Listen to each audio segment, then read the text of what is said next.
Hey everyone, and welcome back to Sound Saga. I'm Mike, and today we're going to bask in the underappreciated wonder that is Canadian New Wave. It's a scene I think music enthusiasts around the globe should know more about.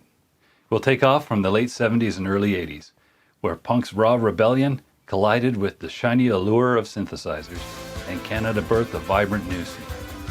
From coast to coast, bands embraced the DIY ethos, self-producing on shoestring budgets with independent labels and sheer innovation, turning isolation into inspiration.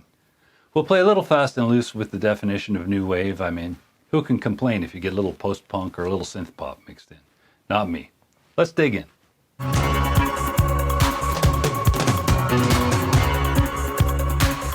It all started with punk's DIY spirit, the anti-establishment, do-it-yourself attitude that rejected major labels and embraced homemade zines, tapes, and gigs in squats or parks. Bands like Vancouver's DOA and Toronto's Vile Tones and Forgotten Rebels lit the fuse in the late 70s, screaming against conformity amid economic woes and cultural imports from the UK and US. You're a rebel.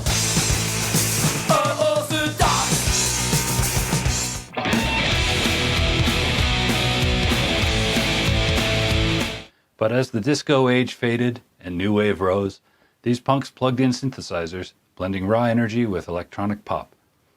Independent labels like Quintessence, Ready Records, and Network became the circuits connecting it all.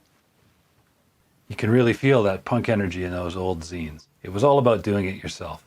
That DIY vibe set the stage for the regional explosions we're about to explore. Let's head out west first. Out west in Vancouver, isolation bred a gritty, innovative hub.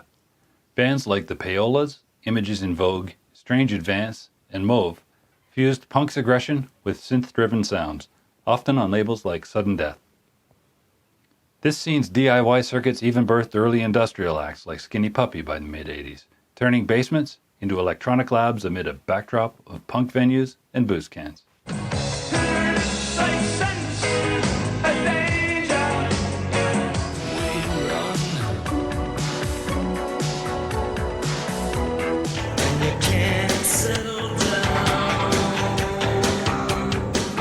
Fun fact, Skinny Puppy's Kevin Key started out drumming for Images in Vogue, but grew frustrated with her pop leanings and jumped ship in 1985 to dive into industrial's abyss. Talk about a sonic shift. Their shared producer, Dave Rave Ogilvy, bridged those divides and turned Vancouver's experimental energy into groundbreaking records. It's stories like these that show how interconnected the scene was.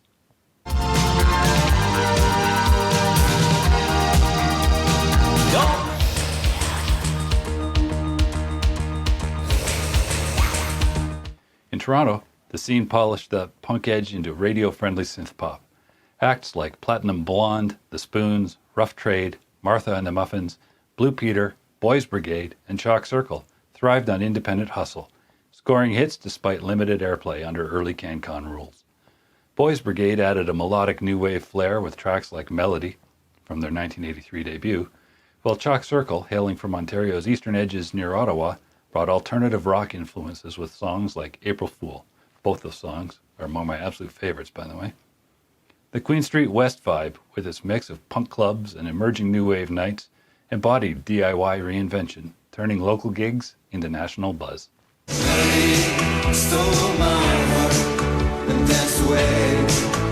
No April Fool, behold today. Picture this. Martha and the Muffins, sharing dive bar stages like the Beverly Tavern with edgier acts like Rough Trade, a band whose sound was pretty out there even for the day, according to Martha Johnson herself. It was a tight-knit crew from basement parties to art school hangs, fostering that electric Toronto synergy. Over in Montreal, a blend of jazz, prog, and garage rock met dense synth pop. Bands like Rational Youth, Men Without Hats, Trans X, and The Box, and solo artist Corey Hart experimented wildly, often self-producing in a scene that mixed French and English influences. Corey Hart's iconic synth-driven hits, such as Sunglasses at Night in 1984, propelled the scene to international fame with rebellious pop-infused style. I wear my sunglasses at night. The DIY ethos shone through independent releases, fostering an arty, boundary-pushing vibe that stood apart from the rest of Canada. We can dance if we want to. Give me life, give me action. All day long, all day long, all day long. Here's a quirky Montreal crossover. Tracy Howe of Rational Youth actually started out in an early incarnation of Men Without Hats. He joined the band as a guitarist, a role he'd never played before, at the invitation of Ivan Doroshuk after the two crossed paths in the punk band Heaven 17. No, not that Heaven 17. This one.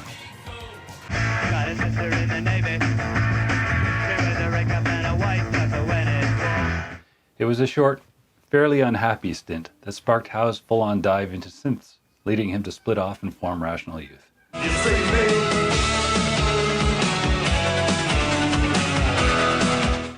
Despite regional divides, shared challenges, like fighting for radio play, united Canadian new wave bands. Alternative stations, including the great spirit of radio itself, CFNY 102.1, and the 1984 launch of Much Music, bridged the gaps, launching a third invasion of Canadian sounds globally. Bands like Saga, 5440, and the Parachute Club joined the wave, proving DIY circuits could power a national movement. From punk's DIY spark to electronic innovation, Canada's new wave scene wired a legacy of creativity across the country's far-flung regions. It inspires musicians to this day, proof that with a synth and a little grit, you can create your own path. It's the music I grew up on, and I hope today I've helped you discover something you'll love, no matter where you are in the world. Thanks for watching, and remember to hit like and subscribe for more episodes about great music.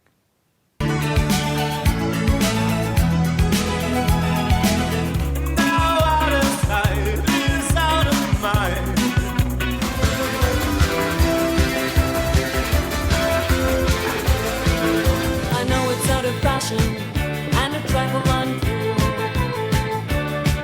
There was a time, and there was a place.